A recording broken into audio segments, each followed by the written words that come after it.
بانی پاکستان تحریک انصاف کی ملک میں شرپسندی کی ایک نئی سازش۔ بانی پاکستان تحریک انصاف جو اس وقت اڈیالہ جیل میں اپنے جرائم کی سزا بھگت رہا ہے، اقتدار کی ہوس میں اس قدر اندھا ہو چکا ہے کہ وہ اپنے اقتدار کے لیے اس ملک کو نقصان پہنچانے کا کوئی موقع ہاتھ سے نہیں جانے دیتا۔ سائفر سے لے کر بھوک ہڑتالی کیمپوں تک ہر بیانیہ ناکام ہونے کے بعد بانی پاکستان تحریک انصاف شدید ذہنی دباؤ کا شکار ہو چکا ہے۔ اس ذہنی دباؤ کی وجہ سے وہ ملک میں افراتفری، انتشار اور اپنی ڈبوتی سیاست کو بچانے کے لیے پرتشدد واقعات کرانے اور ایک اور 9 مئی جیسا دلخراش واقعہ کرانے کے در پہ ہے۔ بانی پاکستان تحریک انصاف کی عالمی سطح پر لابنگ فرمز کے ذریعے ہر قسم کے پروپیگنڈے کی کوشش بھی ناکام رہی۔ اب اسے اپنے بچنے کے لیے سوائے غیر مشروط معافی کے دوسرا کوئی راستہ نظر نہیں آتا۔ بانی پاکستان تحریک انصاف کے بدلتے بیانات اس بات کی واضح دلیل ہیں کہ وہ ایک سیاسی سوچ کا حامل شخص نہیں بلکہ ایک انتشاری اور تفریق پیدا کرنے والا شخص ہے۔ 9 مئی کی ناکامی کے بعد اور پارٹی میں انتشار اور ٹوٹ پھوٹ کے باعث وہ اس ذہنی دباؤ میں پاکستان کے اندر شام اور عراق کی طرز پر ایک خانہ جنگی کی صورتحال پیدا کرنے کے در پہ ہے۔ اس بات کے مکمل شواہد موجود ہیں کہ بانی پاکستان تحریک انصاف اور اس کی جماعت کے پس پردہ صہیونی طاقتوں اور بھارتی لابیز کے ساتھ قریبی تعلقات ہیں اور وہ اسے فنڈنگ بھی کرتے ہیں۔ اب وہ جبران الیاس کے ذریعے سوشل میڈیا پر اپنی مرضی کا مواد شیئر کر کے پاکستان کو مزید انتشار سے دوچار کرنا چاہتے ہیں۔ اب تو انہوں نے بانی پاکستان تحریک انصاف کو حالات خراب کرنے کے لیے ڈیڈ لائن تک دے دی ہے، اور یہی وجہ ہے کہ پاکستانی عوام پہلے بھی ایسے عناصر کے پرتشدد سیاست سے کنارہ کشی اختیار کر چکے ہیں اور اب مزید اس کی شرپسندی کا شکار نہیں ہوں گے۔ آج بھی اڈیالہ جیل میں اس انتشاری ذہنیت کے شخص نے جو گفتگو کی وہ انتشار اور بغاوت کے پیغامات سے بھرپور تھی۔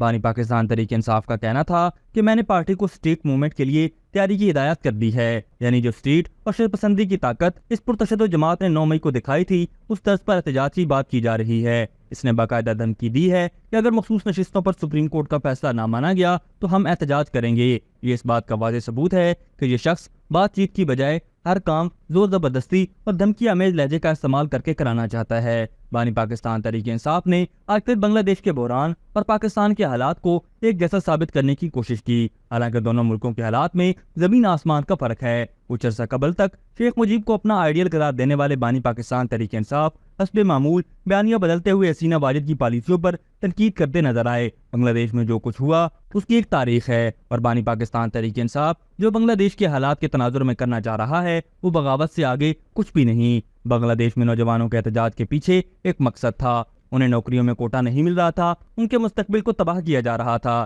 ایک طویل عرصے سے بنگلہ دیش کے پڑھے لکھے نوجوان کو دبایا جا رہا تھا۔ شیخ حسینہ واجد بھارت نواز پالیسیوں کے باعث اس نوجوان نسل کے مستقبل سے کھیل رہی تھی، یہ لاوا پک رہا تھا، اور بالآخر جولائی کے مہینے میں نوجوانوں کے احتجاج کے آتش فشاں سے لاوا پھٹا اور اس نے حسینہ واجد بھارت نواز پالیسیوں اور غدار وطن شیخ مجیب الرحمان کے بیانیے کو ہمیشہ کے لیے دفن کر دیا۔ لہذا جو جہاں پاکستان میں بیٹھ کر اس صورتحال کو پاکستان کی صورتحال سے جوڑنے کی کوشش کر رہے ہیں وہ اصل میں پاکستان میں اپنے مضمون مقاصد مجھ دشمن قوتوں کے عزائم کی تکمیل کے لیے ایسا کر رہے ہیں۔ ایسے عناصر کا بروقت تدارک اور ان کے سر کچلنا ضروری ہے۔ بانی پاکستان تحریک انصاف اور ان کی جماعت بنگلہ دیش کے واقعات کو لے کر ایک خطرناک کھیل شروع کرنے کی کوششوں میں مصروف ہے۔ پہلے انہوں نے 9 مئی کے واقعات میں غریبوں کے بچوں کو مروایا، خون خرابہ کرایا، اور اب پھر یہ ایسا ہی کرنے کی تیاری کر رہے ہیں، کیونکہ اب ان کی سیاست تقریباً اپنی موت آپ مر چکی ہے۔ ان کا بیانیہ دفن ہو رہا ہے، جس کی سب سے بڑی مثال ثوابی کا جلسہ ہے۔ جس صوبے میں ان کی حکومت ہے